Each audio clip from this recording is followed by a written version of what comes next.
नमस्ते दोस्तों, मैं डॉक्टर धीरज फत्ते, हिंदी विभाग प्रमुख, संजीवनी महाविद्यालय छातोली। आज के इस ऑनलाइन ताशिका में आप सभी का हार्दिक स्वागत है। BA तृतीय वर्ष ऐच्छिक हिंदी पाठ्यक्रम के अंतर्गत साहित्य शास्त्र इस 11वें प्रश्न पत्र में हम काव्य हितों की आज चर्चा करने जा रहे हैं। तो आज के इस ताशिका में पुनः एक बार आपका हार्दिक स्वागत। तो इस प्रकार हम काव्य हितों की चर्चा कर रहे हैं। इसके पूर्व की ताशिका में हमने काव्य के जो 4 हेतु हमें देखने हैं, उसमें से पहला प्रतिभा शक्ति की हमने चर्चा की है। तो प्रतिभा शक्ति क्या है? अंतःकरण की शक्ति को ही प्रतिभा शक्ति कहा जाता है। वो जन्मजात होती है, उसे ही नैसर्गिक ईश्वर प्रदत्त शक्ति के नाम से भी जाना जाता है। और इस प्रकार की शक्ति में निर्माण और रचना की विरल क्षमता होती है। अलग अलग विद्वानों ने अलग अलग नामों का उल्लेख इसके लिए किया है, लेकिन कवि के पास इस प्रकार की शक्ति का होना अत्यधिक आवश्यक है। भामों के अनुसार प्रतिभा शक्ति काव्य की आत्मा है।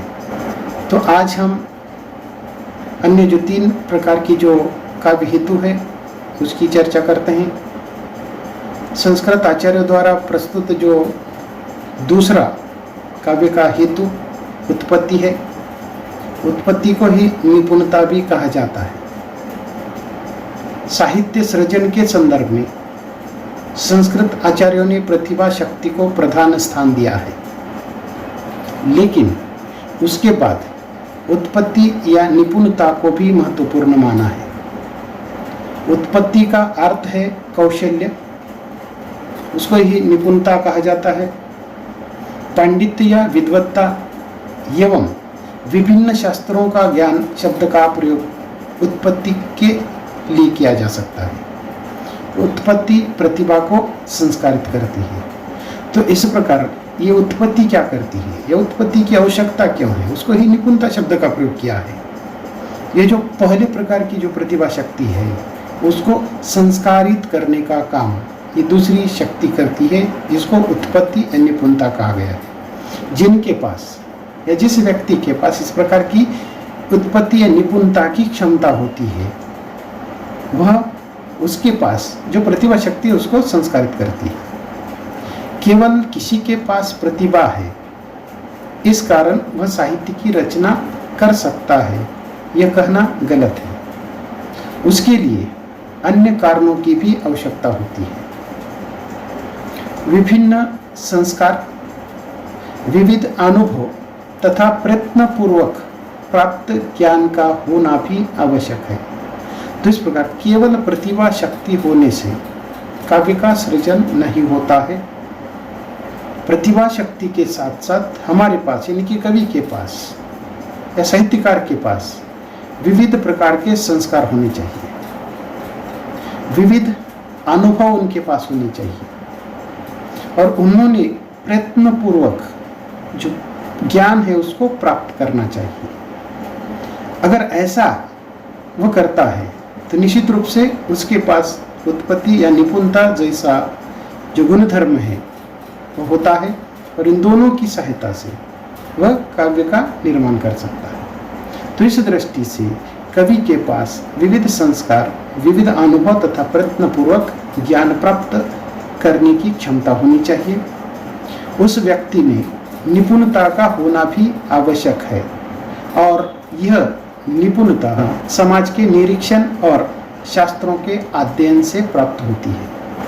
उसी प्रकार का अभ्यास होना भी आवश्यक है, क्योंकि अभ्यास के कारण ही प्रतिभा का योग्य विकास होता है। आचार्य जयदेव ने कहा है कि प्रतिभा रूपी बीज अंकुरित और पल्लवित होने के लिए उत्पत्ति तथा अभ्यास रूपी मिट्टी की और प्रेरक परिस्थितियां रूपी जल की आवश्यकता है।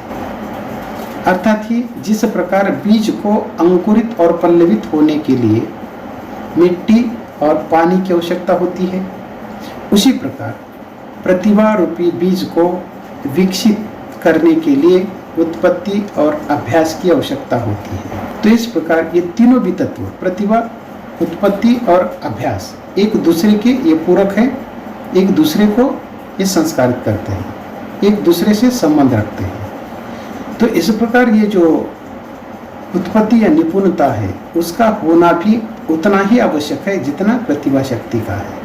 तो इस प्रकार आचार्य जयदेव के अनुसार प्रतिभा को पल्लवित करने के लिए, उसको अंकुरित करने के लिए जिस प्रकार अभ्यास या मिट्टी रूपी प्रेरक परिस्थितियों की आवश्यकता होती है, उसी प्रकार अर्थात इस प्रतिभा को पल्लवित करने के लिए उत्पत्ति या निपुणता की आवश्यकता होती है। और ये उत्पत्ति और निपुणता किस प्रकार से आती है, किस मार्ग से आती है, साधन कौन से हैं? तो इसके विभिन्न प्रकार के साधन हैं। शब्द ज्ञान को ही उत्पत्ति कहते हैं। साहित्यकार के लिए शब्द ज्ञान का होना अत्यंत आवश्यक है। प्रतिभा को प्रेरणा देने के लिए प्रेरक परिस्थितियों की भी आवश्यकता होती है। और वस्तुतः उत्पत्ति शब्द का अर्थ अति व्यापक है। तो इस प्रकार जो उत्पत्ति शब्द है बहुत ही व्यापक शब्द है। और इस उत्पत्ति का अगर हम उसकी व्याप्ति अगर देखते हैं तो विविध शास्त्रों, जिसके अंतर्गत सामाजिक, धार्मिक, कला विषयक, नीति विषयक, सौंदर्य शास्त्र, ज्योतिष शास्त्र, उसके बाद आध्यात्म शास्त्र हैं, लोक शास्त्र, भूगोल, चित्रकला, राजनीति, काव्य तथा अन्य जो कला है, तो उसका बहुआयामी जो ज्ञान है अर्जन करना ही उत्पत्ति या निपुणता कहा जाता है।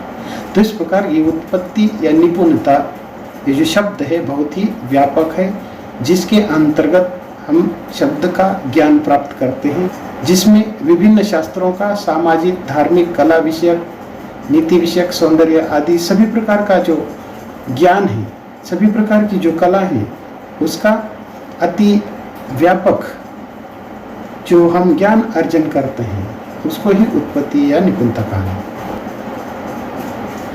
तो इस प्रकार की जो उत्पत्ति या निपुणता होती है उसका काव्य रचना में महत्वपूर्ण स्थान होता है। काव्य हेतु के अंतर्गत तीसरा जो हेतु है वह अभ्यास, प्रतिभा और उत्पत्ति की परिपक्वता के अतिरिक्त साहित्य सृजन के लिए अभ्यास की अत्यंत आवश्यकता होती है। अपनी भावाभिव्यक्ति को सक्षम बनाने के लिए अभिव्यक्ति का अभ्यास करना कलाकार को महत्वपूर्ण है। काव्य रचना का पुनः पुनः निरंतर प्रयास करते रहने की जो प्रवृत्ति है, उसी प्रवृत्ति को विद्वानों ने अभ्यास कहा है। अभ्यास क्या है? तो अभ्यास को विद्वानों के अनुसार काव्य रचना करना है। तो उस काव्य रचना की पुनः पुनः उसका निरंतर क्या करना है? प्रयास करना है। उसको बार बार लिखना है, बार बार पढ़ना है। और इस प्रकार की जो प्रवृत्ति है वह साहित्यकार में या कवि में होनी चाहिए। और इसी प्रकार की अगर प्रवृत्ति उस कवि में है तो वह अभ्यास है। कवि या रचनाकार को लिखने या सतत अभ्यास करते रहना चाहिए। जिस प्रकार संगीत में गायक को रियाज महत्वपूर्ण है, वैसे ही साहित्य सृजन में साहित्यकार को पढ़ना लिखना आवश्यक है। इसी से उसकी जो रचना है वह प्रौढ़ होती है। अभ्यास प्रतिभा का पोषक तत्व है। बिना अभ्यास से प्रतिभा सूख जाती है। प्रतिभा संपन्न व्यक्ति भी अभ्यास के अभाव में साहित्य सृजन में निखार नहीं ला सकता है। तो इस प्रकार ये एक तत्व दूसरे का पोषक है। तो इस प्रकार ये आपस में एक दूसरे से संबंधित है। तो इस प्रकार यहाँ बिना अभ्यास है, अगर अभ्यास नहीं है तो प्रतिभा सूख जाती है, प्रतिभा शक्ति कमजोर होती है। और प्रतिभा शक्ति को संपन्न करने के लिए अभ्यास की आवश्यकता है। एकाध व्यक्ति के पास प्रतिभा शक्ति है लेकिन वह अभ्यास नहीं करता है। अभ्यास का अर्थ क्या है? पुनः पुनः रियाज करना है, पुनः पुनः उसका प्रयास करना है। निरंतर प्रयास करते रहने की जो प्रवृत्ति है उसको ही अभ्यास कहा गया है। और बिना अभ्यास के प्रतिभा शक्ति सूख जाती है और प्रतिभा संपन्न व्यक्ति भी अभ्यास के अभाव में साहित्य सृजन में वो जो निखार है वह नहीं ला सकता। प्रतिभा और उत्पत्ति से संपन्न कवि अभ्यास द्वारा कवि कर्म में कुशलता प्राप्त कर सकता है। अर्थात ही लगभग सभी आचार्यों ने अभ्यास के महत्व को स्वीकारते हुए उसे प्रतिभा के परिष्कार के रूप में स्वीकारा है। तो इस प्रकार प्रतिभा का परिष्कार करने वाले ये दो तत्व हैं, उत्पत्ति और अभ्यास है। उत्पत्ति के अंतर्गत हमने देखा है कि कौशल्य है, निपुणता, पांडित्य, विद्वत्ता, ज्ञान को प्राप्त करना, ये उत्पत्ति का काम है। और अभ्यास से क्या होता है, अर्थात ये जो ज्ञान है वो ज्ञान में निखार आता है, उत्पत्ति में निखार आता है, या उत्पत्ति से ही प्रतिभा शक्ति तेज होती है। तो इस प्रकार प्रतिभा और उत्पत्ति से संपन्न कवि अभ्यास द्वारा कवि कर्म में कुशलता प्राप्त कर सकता है। अर्थात लगभग सभी आचार्यों ने अभ्यास के महत्व को स्वीकार किया है और प्रतिभा के परिष्कार के रूप में उसे महत्वपूर्ण माना है। वास्तव में अभ्यास कवि कर्म के लिए अनिवार्य हेतु है, अनिवार्य तत्व है। उसके द्वारा काव्य में दीप्ति नहीं आती है। तो इस प्रकार काव्य को या प्रतिभा शक्ति को परिष्कार करना, परिष्कृत करना है, या कवि कर्म की कुशलता को दिखाना है, या अपने काव्य में वह दीप्ति लानी है, तो उसके लिए अभ्यास की आवश्यकता है। तो इस प्रकार ये जो तीन तत्व हैं एक दूसरे से संबंधित है, एक दूसरे के पूरक है, एक दूसरे का परिष्कार करते हैं, उसको संस्कारित करते हैं। तो इस दृष्टि से यहाँ जिस प्रकार किसी बीज को अंकुरित करना है तो मिट्टी और पानी की आवश्यकता होती है, तो उसी प्रकार प्रतिभा शक्ति को अंकुरित करने के लिए, कवि ताकि रचना करने के लिए उत्पत्ति और अभ्यास की आवश्यकता होती है। साहित्य सृजन के लिए जिस प्रकार केवल प्रतिभा या उत्पत्ति पर्याप्त नहीं है, उसी प्रकार अभ्यास से भी कोई साहित्यकार नहीं बन सकता। उसी प्रकार कुछ आचार्यों ने साहित्य हेतु के अंतर्गत समाधि का अंतर्भाव भी किया है। ठीक चौथा जो तत्व है समाधि को भी महत्वपूर्ण माना है। तो ये समाधि क्या है? तो समाधि का जो अर्थ है चित्त की एकाग्रता समाधि कहलाती है। चित्त की एकाग्रता है, उसको हम मन की शांति कहते हैं, मन का एकाग्र भाव कहते हैं। चित्त की एकाग्रता को समाधि कहा गया है। राजेश्वर ने समाधि को काव्य हेतु स्वीकार किया है, जिस पर राजेश्वर ने इसको भी महत्वपूर्ण माना है। उत्कृष्ट साहित्य सृजन के लिए समाधि एक उत्तम साधन है। अगर उत्कृष्ट साहित्य का निर्माण करना है तो उसके लिए ये जो समाधि है एक उत्तम साधन उन्होंने माना है। बिना मन की एकाग्रता से किसी रचना का सृजन संभव नहीं होता है। तो इस प्रकार यहाँ बिना एक मन की एकाग्रता, अर्थात अगर मन की एकाग्रता नहीं है तो किसी भी साहित्य की या किसी भी काव्य की रचना संभव नहीं होती है। कुछ विद्वानों ने समाधि को अभ्यास का प्रतिरूप माना है। तो इस प्रकार कुछ विद्वानों ने क्या किया है कि अभ्यास और समाधि एक ही है।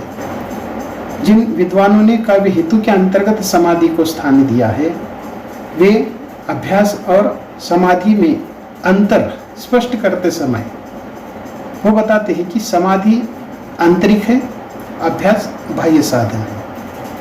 आचार्य वामन ने समाधि के लिए अवधान शब्द का प्रयोग करते हुए लिखा है, चित्त एकाग्रमवधानम।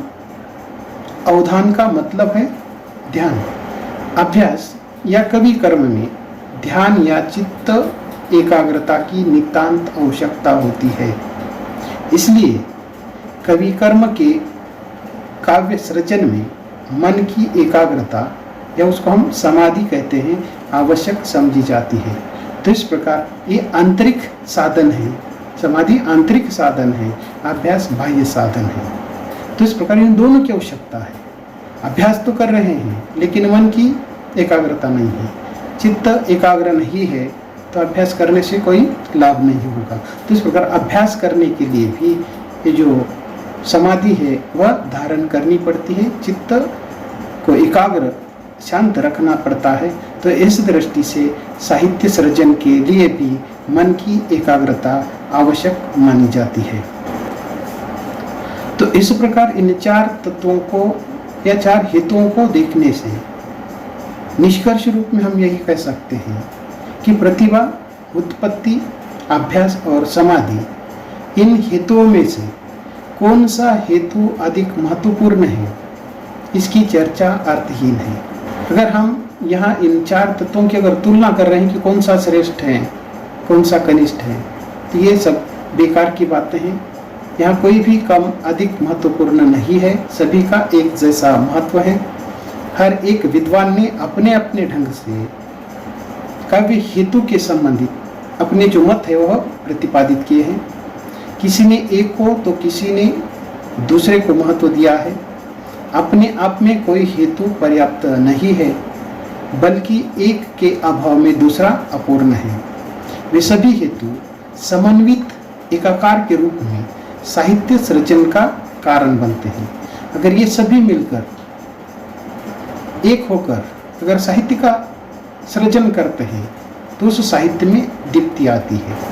प्रतिभाशाली व्यक्ति को भी उत्पत्ति और अभ्यास का आश्रय लेते हुए समाधि धारण करनी पड़ती है। इस तरह एक दूसरे के ये पूरक होते हुए भी अपने आप में स्वतंत्र है। इसीलिए आचार्य मम्मट ने हेतु शब्द का एक वचन में प्रयोग किया है, बहुवचन में नहीं। तो इस प्रकार अपने आप में हर एक श्रेष्ठ है, एक दूसरे के ये पूरक है। तो इस प्रकार प्रतिभाशाली व्यक्ति को भी उत्पत्ति और अभ्यास का आश्रय लेना पड़ता है और वह समाधि को धारण भी करता है। अगर वो करता है तो इस प्रकार एक काव्य की जो सृष्टि है या काव्य का जो निर्माण है, जिसमें एक प्रकार की दीप्ति आ जाती है।